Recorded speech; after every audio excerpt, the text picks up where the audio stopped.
the weird thing was I had one that I was planning on doing. At 70, Kevin Costner broke down in tears during what was supposed to be a routine interview, uttering words that sent shockwaves through Hollywood. "She was the love of my life, and I failed her when she needed me most."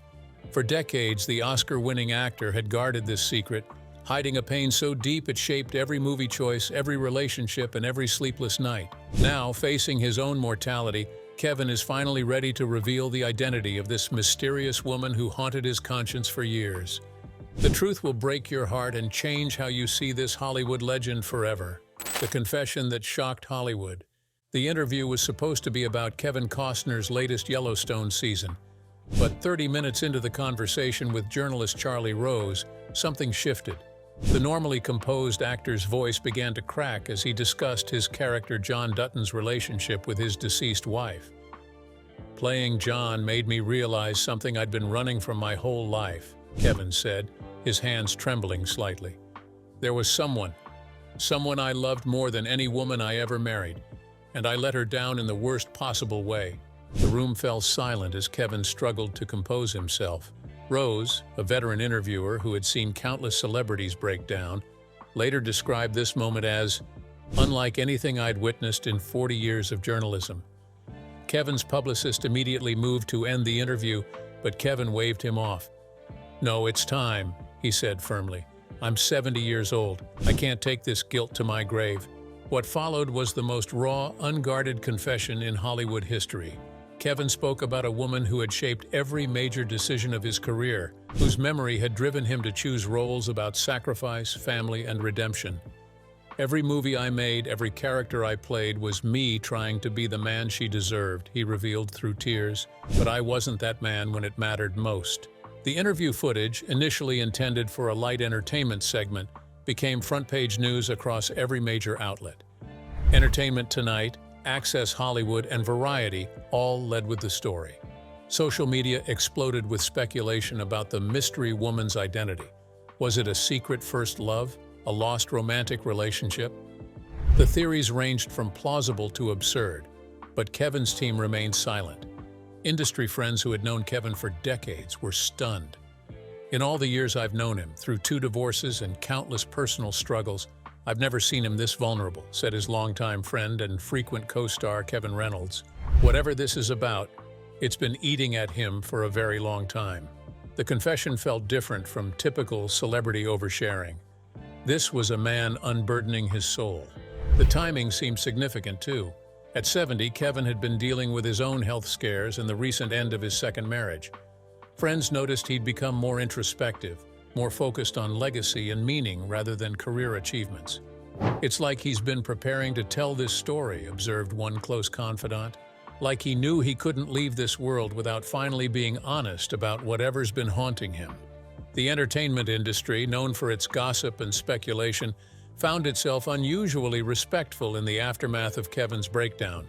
Even the tabloids, typically ruthless in their pursuit of celebrity secrets, seemed to recognize that this wasn't a scandal. This was a man confronting something profoundly painful and personal. The mystery woman behind the movies.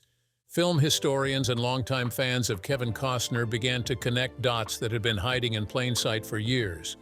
A pattern emerged across his entire career. Every major role he played seemed to circle around themes of sacrifice, missed chances, and deep familial love. From Field of Dreams to The Bodyguard, from Dances with Wolves to Yellowstone, Kevin's characters always carried the weight of protecting someone they loved and living with the pain of failing them. Dr. Mirabelle Mitchell, a film studies professor at the University of Southern California, was one of the first to point out the thread. "When you view his filmography in sequence, there's this recurring narrative of men trying to make amends," she said. "It's not always romantic love. Sometimes it's paternal. Sometimes it's grief. But there's always guilt. And there's always this longing for redemption." The clearest evidence came from behind the scenes. Writers and directors who had worked with Kevin began sharing stories of his insistence on script changes that added emotional depth. Ron Shelton, who directed Bull Durham, recalled how Kevin once became visibly emotional over a short scene involving a phone call to a mother. "At the time, we thought it was just method acting," Shelton admitted. Now I think he was speaking from a deeper place. Kevin's production company, TIG Productions, showed a similar pattern. Many of its projects explored fractured families, grief, and the struggle to connect. Even films like The Postman and Waterworld, often criticized for their flaws, carried emotional cores about rebuilding what had been lost. It was as if Kevin kept returning to the same wound, hoping that art would help it heal. His role in Yellowstone took that pattern to new depths. Series creator Taylor Sheridan shared how Kevin had asked for specific storylines to explore John Dutton's grief over his wife. He brought detailed notes, Sheridan recalled. He wanted to show a man who couldn't move past loss, whose every action was shaped by guilt. He wasn't acting, he was living something. Cinematographer Dean Semler, who had worked on multiple films with Kevin, remembered how scenes involving older women or family settings would overwhelm the actor. He'd have to stop filming, he'd cry, he'd need space. At first we thought it was just Kevin being intense, but now it all makes sense. Then there were his speeches. Over the years, Kevin had often ended award acceptances with cryptic references to someone who couldn't be there or the woman who taught me how to love. Many brushed those off as generic tributes. Now they seem like quiet dedications to a single, powerful presence in his life. Even his casting choices echoed this invisible influence. Over and over, Kevin worked alongside strong maternal actresses. They weren't just co-stars, they were mirrors. Through them, he revisited a love he could never fully express. The woman behind the movies had always been there, not in the credits, but in the tears he shed when the camera stopped rolling. Whitney Houston's final secret. The revelation that would crack open Kevin Costner's decades-old secret came from an unexpected place: Whitney Houston's estate. While organizing Whitney's belongings for a museum exhibition, her cousin Dionne Warwick discovered a series of handwritten notes Whitney had kept from her time filming The Bodyguard with Kevin. These notes, written in Whitney's unmistakable handwriting, documented private conversations with Kevin that revealed more about his personal life than anyone had known. Kevin was different during The Bodyguard, Dionne said in an exclusive interview. Whitney told me he carried a sadness around him like a weight. She recognized that pain. She had her own. Whitney's notes described a woman Kevin referred to as his guiding light, who was suffering from a disease that was stealing her mind piece by piece. The way he spoke about this woman was not romantic. It was reverent. It was desperate. The notes, dated between 1991 and 1992, detailed intimate conversations between the two stars during late-night filming breaks. One entry read, "Kevin talks about her the way people talk about God, with reverence, guilt, and desperate love. He says she's forgetting who he is, but he can't forget who she was." The tone suggested this woman was someone foundational in his life, not a lover, something deeper. Whitney observed that Kevin received daily phone calls during filming that left him visibly shaken. "He'd vanish for hours after those calls," she wrote. "Sometimes I'd find him crying in his trailer. I asked him what was wrong and he said, 'She's getting worse and I'm not there.'" These entries hinted that Kevin was juggling a personal crisis while holding himself together on set. The most devastating note came during the filming of the movie's climactic scenes. Whitney wrote, "Today Kevin got a call that made him scream. He actually screamed. I've never heard that sound from a man. He kept repeating, 'I should be there, I should be there.' Whatever's happening to this woman is tearing him apart."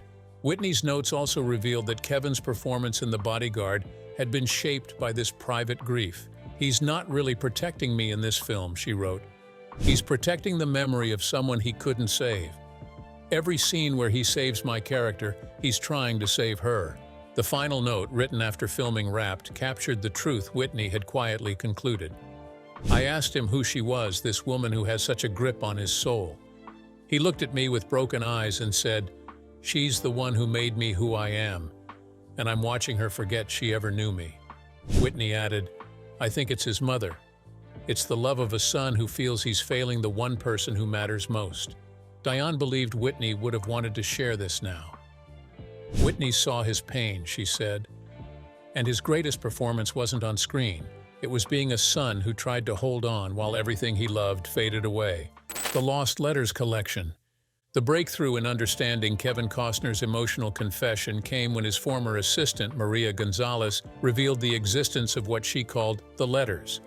For over 15 years, Maria had been responsible for handling Kevin's deeply personal correspondence with someone he referred to only as D.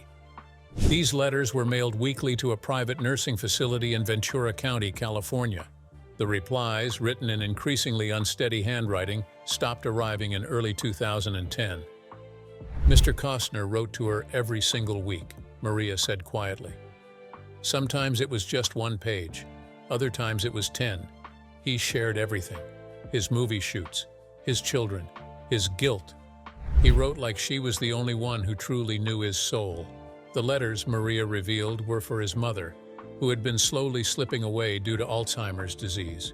They were his way of clinging to a bond that memory was trying to erase.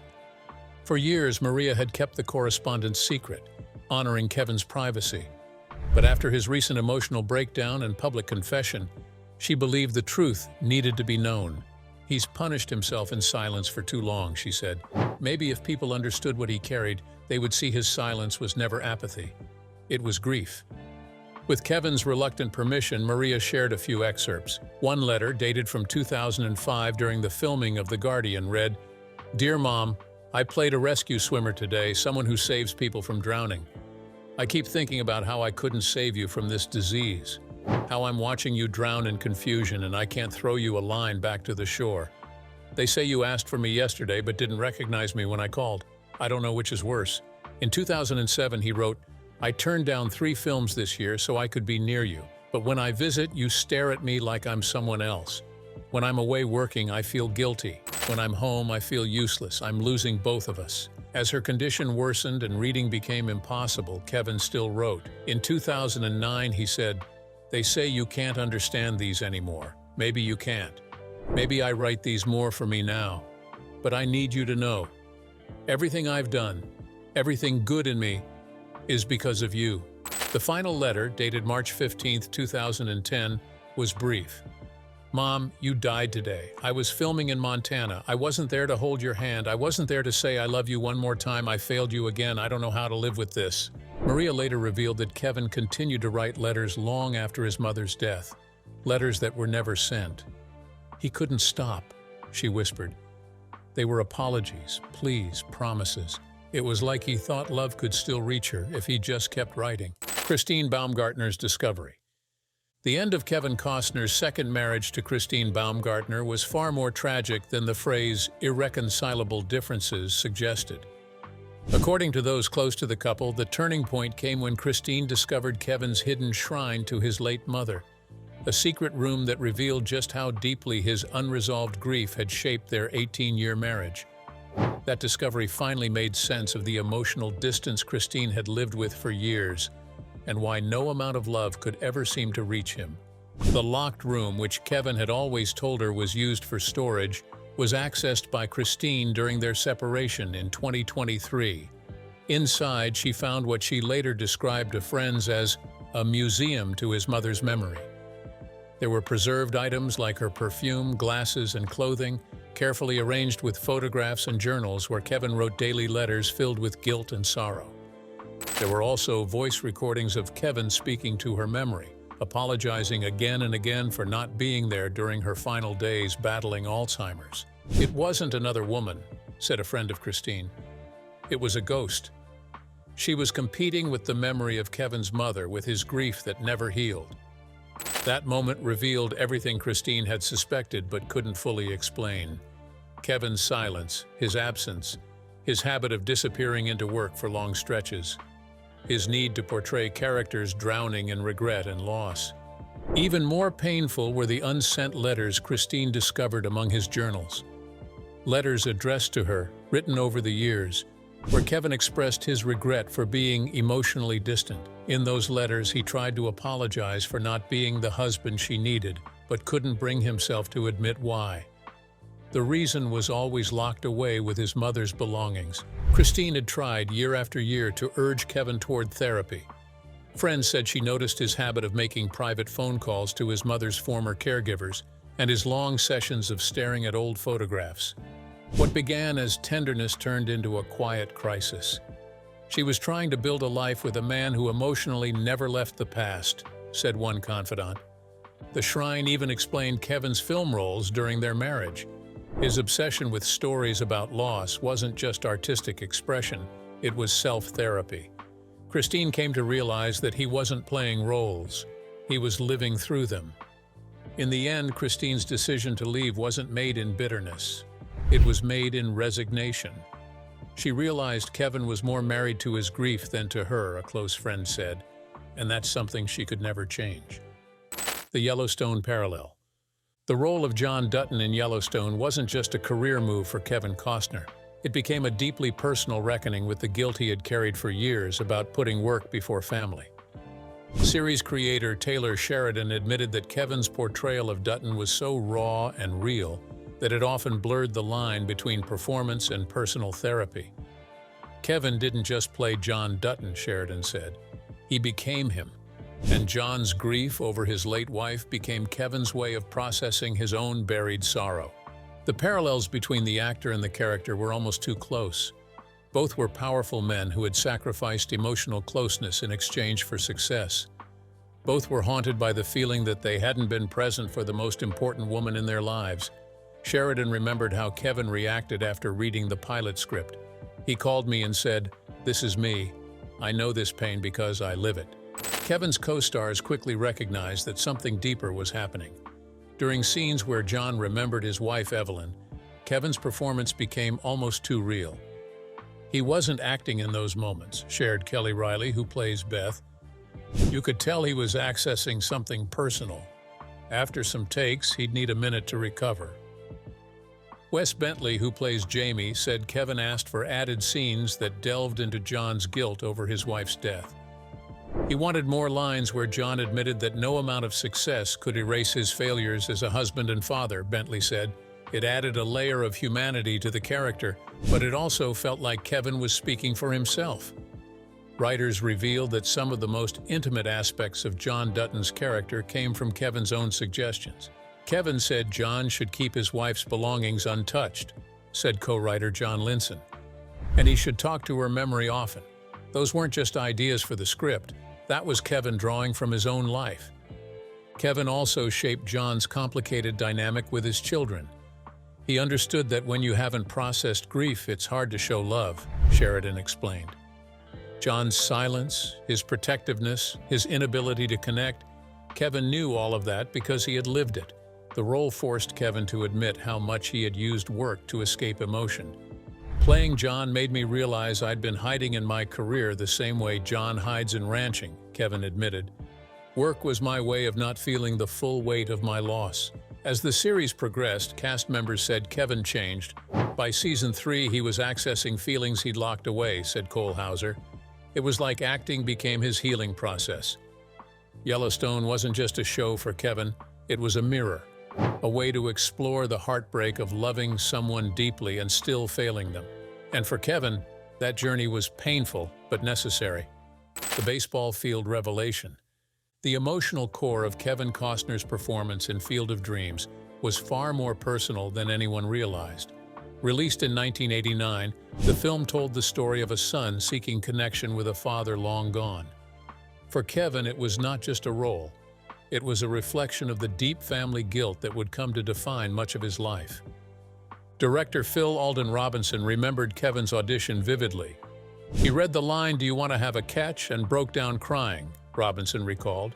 I thought it was brilliant acting, but now I understand he was connecting to something deeply personal. At the time, no one knew about the quiet grief Kevin carried regarding his family, especially the emotional distance he had felt. The film's theme of reconciliation struck a nerve. Kevin's portrayal of Ray Kinsella, a man haunted by unresolved conflict with his father, was more than performance. Kevin brought something raw to those scenes, Robinson explained. It was like he was reaching out for someone he had already lost. Author W.P. Kinsella shared that Kevin had insisted on rewriting certain parts of the script.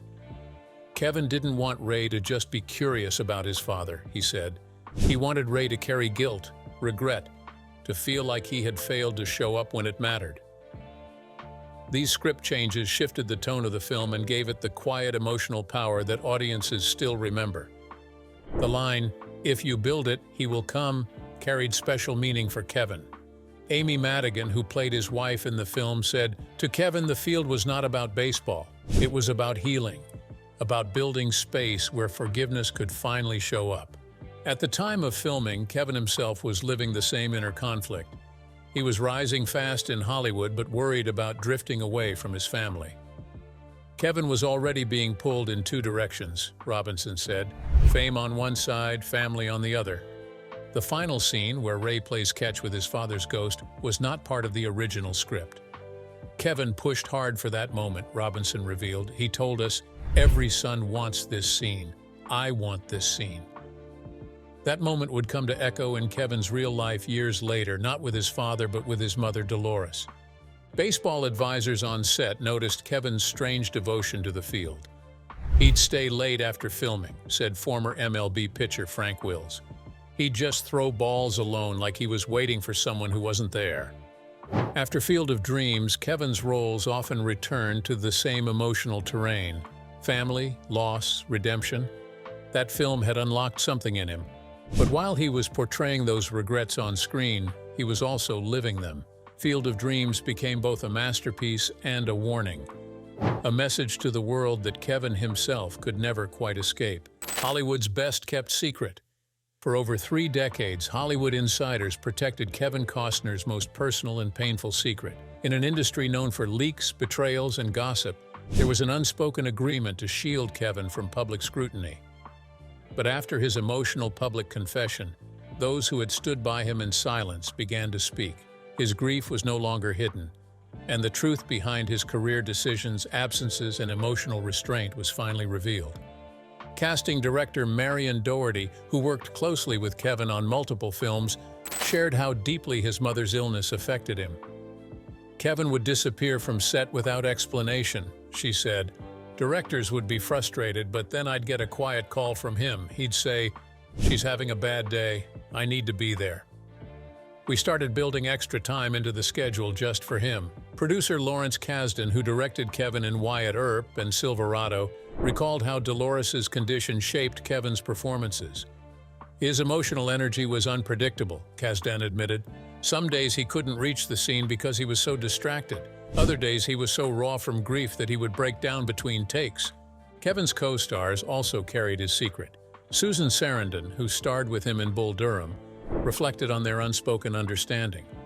"He never asked us to keep quiet, but we could feel it. This wasn't about celebrity privacy. This was sacred. We protected it out of love and respect. Even entertainment journalists knew to leave it alone." "We suspected something was going on with his family," said longtime Hollywood reporter Nikki Finke. "But we all agreed this wasn't gossip. It was grief. Nobody tried to chase the story." Behind the scenes, publicists worked hard to shield Kevin's private life. "When he canceled events or interviews, we blamed scheduling conflicts," said his longtime publicist Pat Kingsley. "He never told us to lie, but we knew this wasn't something to turn into a headline. It was about preserving his mother's dignity." His colleagues began to see patterns in his creative choices. Director Ron Shelton revealed how Kevin would fiercely defend scenes about family and regret. "He'd push for changes in scripts," Shelton said. "Now I know he was channeling something personal. His characters weren't just roles. They were letters to his mother." Even makeup artists and crew noticed. "He'd step away for a call, come back with red eyes, and say nothing," remembered makeup artist V. Neal. "He carried it all with such quiet dignity." Agents confirmed that Kevin had turned down major roles because they required travel that would take him away from California. "He sacrificed career-defining opportunities," said agent Mike Marcus. "But he never asked for credit. He just did what a devoted son would do." In a town built on spectacle, Kevin's story was treated differently. "Hollywood can be cruel," said producer Jerry Bruckheimer. "But in Kevin's case, we all saw something human, something bigger than fame, and we chose to protect it." The phone call that changed everything. 3 weeks before Kevin Costner's emotional public confession, he received a phone call that broke through the emotional walls he had built around his grief.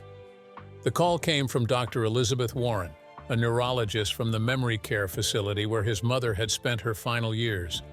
She had just been diagnosed with early-stage Alzheimer's herself and felt compelled to share something she had kept from Kevin for over a decade. "Kevin, I need to tell you something about your mother," she began. "During her lucid moments in the final months, she talked about you constantly. She understood more than anyone realized, including why you couldn't always be there." Dr. Warren revealed that Dolores Costner had made her promise not to share those moments with Kevin. She said, "My boy has worked too hard to get where he is. Don't let him give it all up because of me." She was still protecting you, even while her memory was slipping away. What crushed Kevin most was learning that his mother had recognized him more than anyone knew. "She would pretend not to recognize you," Dr. Warren said, "because she thought it would hurt you less. But after you left, she would cry and tell us, 'That's my Kevin. He's doing something special with his life.'" Then came the words that shattered 13 years of guilt. "Your mother died proud of you, Kevin," Dr. Warren told him. "She specifically told me that if anything happened while you were working, I should make sure you knew she didn't want you by her bedside. She wanted you doing what you loved." Kevin sat in silence as Dr. Warren continued. Dolores had watched his movies over and over during her illness. Even when she forgot conversations, she could quote entire scenes from Field of Dreams. "Movies were how she stayed connected to you when her mind couldn't hold the present," the doctor explained. And then, the final revelation. In the days before her passing, Dolores had asked for Kevin repeatedly, not out of anger, but because she wanted to give him peace. She kept saying, "Kevin needs to know I understand. He needs to know I'm not disappointed." The call lasted over an hour. Dr. Warren shared stories, memories, and quiet moments that Kevin had never been told. She revealed that Dolores had made her promise to deliver this truth if Dr. Warren ever faced her own memory loss. And now, with time running short, she had fulfilled that promise. For Kevin, the revelation was like light breaking through years of fog. "She was taking care of me even when I thought I had failed her," he later said. The guilt that had shaped his life cracked open. But along with the relief came sorrow for the years lost to self-punishment. He could finally forgive himself, but not without mourning the time he had wasted believing a lie his mother never wanted him to carry. The cancer battle nobody knew about. In early 2023, Kevin Costner faced a life-altering moment. Routine blood work revealed elevated levels that led to a diagnosis of early-stage prostate cancer. The news was kept private, shared only with his closest family members. But behind closed doors, it became more than a health crisis. It was a reckoning. For the first time in 13 years, Kevin was forced to confront the emotional prison he had built around his guilt over missing his mother's funeral. Dr. Michael Rodriguez, Kevin's urologist at Cedars-Sinai Medical Center, was struck by his reaction. "Most patients ask about survival rates," Dr. Rodriguez recalled. Kevin's first question was, "How long do I have to make things right?" He wasn't afraid of dying. He was afraid of dying with unfinished business. Though the cancer was caught early and was highly treatable, it triggered what Kevin's therapist called anticipatory grief. Not for his own life, but for the relationships and opportunities he had lost to guilt. Kevin began to realize that if he died tomorrow, he would leave behind the same emotional walls he had spent over a decade building, the therapist explained. Despite the diagnosis, Kevin insisted on maintaining his filming schedule for Yellowstone. Work had always been his coping mechanism. He feared emotional stillness more than the illness, said a close friend. Staying busy kept him from facing the pain he had buried. But the enforced isolation during treatment left him with no choice but to reflect. In those quiet moments, Kevin began to draw painful parallels between his experience and his mother's final days. He kept saying that now he understood what she must have felt, shared his ex-wife Christine. She had faced her illness alone, and now so was he. The irony broke him. His children became a lifeline during this time, offering the kind of love and support that Kevin realized he had failed to give his mother. Watching his kids care for him, he finally saw what he had missed, said a family friend. Their presence showed him how important family is during moments like these. The most powerful moment came during a pre-surgery consultation. Kevin's daughter Annie broke down in tears, terrified of losing him. Seeing her like that opened something in him, Dr. Rodriguez explained. He finally saw his mother's experience through her eyes, not his guilt. It shifted everything. Kevin's surgery was a success. No chemo, no radiation. The cancer was gone, but the deeper healing had only just begun. He came out of it with a different view of time, Dr. Rodriguez said. He knew now that he had been punishing himself far longer than necessary. In the months that followed, Kevin began to show up differently for his children and friends. Cancer made me realize I was doing to my kids what I thought I had done to my mother, he admitted. But this time I still have time to make it right. The funeral he couldn't attend. The most painful regret of Kevin Costner's life was not missing his mother's final moments, but his decision not to attend her funeral. In March 2010, while filming The Company Men in Boston, Kevin received the call that his mother had passed peacefully in her sleep. Despite producers offering to pause production, Kevin made the heartbreaking decision to continue working. He believed she would have wanted him to honor his professional commitments. "I told myself I was honoring her wishes by finishing the movie," Kevin later revealed in therapy. "She was always proud of my work ethic. I convinced myself that missing her funeral was what she would have wanted. At the time, it made sense, but the guilt from that decision became the source of his deepest self-hatred." His family and friends were stunned. "Everyone thought Kevin would drop everything and come home," said his brother Dan Costner. "When he didn't show, there was confusion, anger, silence. But none of us knew that Kevin was already punishing himself more than we ever could." Though the entertainment media noticed his absence, his publicist shielded him from scandal. "We told reporters he was dealing with a family matter privately," the former publicist recalled. "No one knew he had chosen to keep filming instead of saying goodbye to his mother." Family funeral footage, kept private, showed their father repeatedly turning to the church doors, expecting Kevin to arrive. "Dad kept asking where Kevin was," Dan shared. "We told him Kevin couldn't come, but he never understood. He died 2 years later, still asking that question." The weight of that choice shaped Kevin's life. Friends noticed how his commitment to work became obsessive. After the funeral, Kevin stopped missing anything professionally, said longtime friend Kevin Reynolds. He'd worked through illness, injury, exhaustion. He was trying to prove something, to make up for what he'd done. Co-stars from The Company Men remembered how visibly broken he was on set. "Kevin worked like a man on fire," said Tommy Lee Jones. "We all knew something was wrong, but he wouldn't talk about it." The love that transcended time.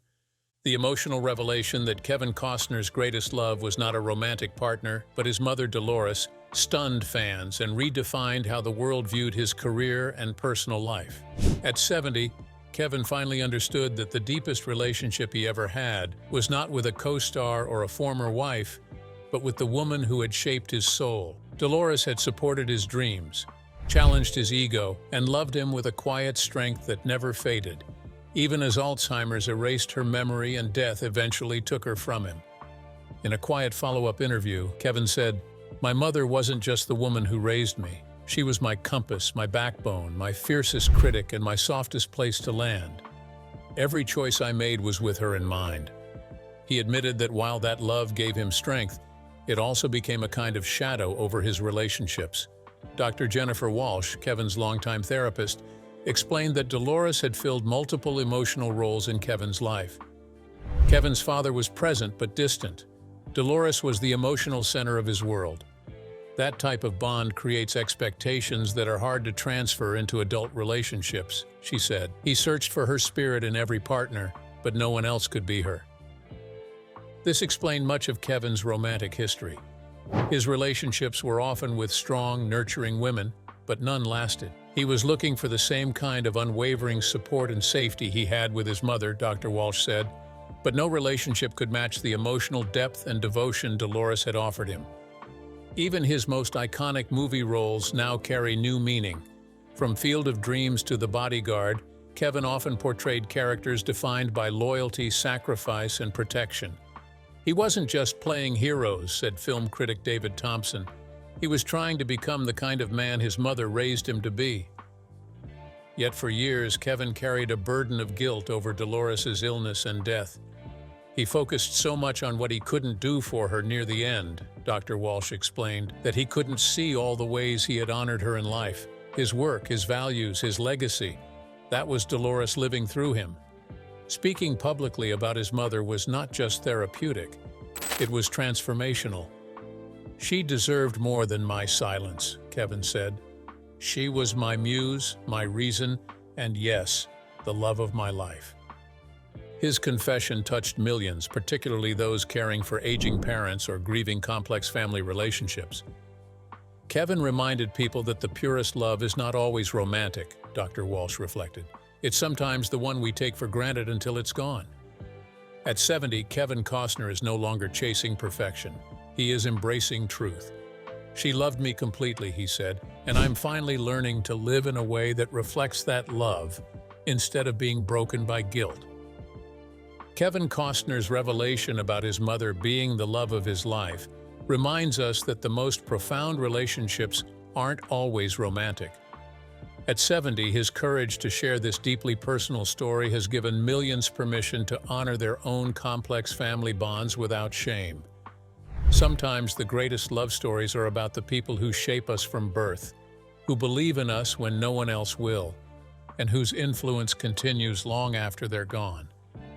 Kevin's journey from guilt to gratitude shows us that it's never too late to forgive ourselves and celebrate the love that made us who we are. What's your view on this? Share your thoughts in the comments. Remember to hit the like button and subscribe.